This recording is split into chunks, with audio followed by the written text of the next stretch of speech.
David McCallum et son jeu de Ouija. Quelques jours avant Noël 1995, dans le quartier de Mayfair à Londres, David McCallum aborda deux gars âgés de 15 ans et leur proposa de venir chez lui écouter du heavy metal.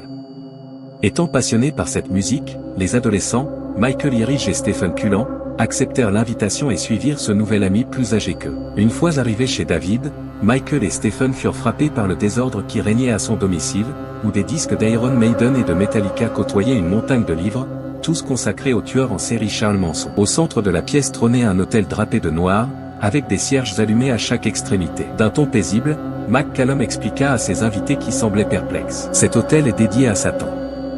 Mon ami Denny et moi-même vouons un véritable culte au diable. Nous utilisons le Ouija pour entrer en communication avec les morts.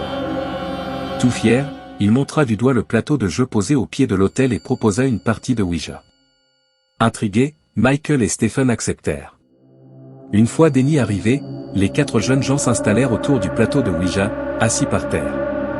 Suivant la tradition du jeu, chacun déposa une main sur le triangle mobile au centre du jeu. Presque instantanément, la voix soudainement très rauque de McCallum rompit le silence. « Satan, si tu es parmi nous, donne-nous tes ordres. Dis-nous ce que tu désires que nous fassions. » McCallum se leva brusquement, saisit violemment le jeune Michael et le projeta sur le lit et l'immobilisa sur place. Puis, armé d'un couteau de combat, il poignarda sauvagement sa victime. 11 fois, la longue lame effilée s'abat sur le corps du pauvre jeune homme. Denny, qui tente tant bien que mal de retenir Stephen, terrorisé, finit par crier à McCallum. « Arrête, David, arrête.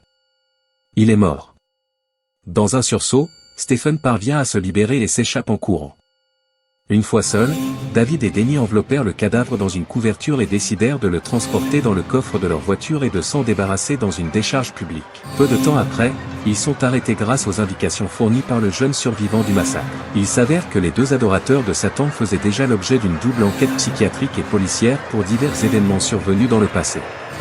Lors de son procès, David expliqua que des voix transmises par le Ouija l'ont poussé à commettre son geste. Les juges le condamnèrent à une détention à vie à l'hôpital Broadmoor, un établissement psychiatrique de haute sécurité. Son complice fut condamné à 10 ans de détention dans un autre établissement psychiatrique.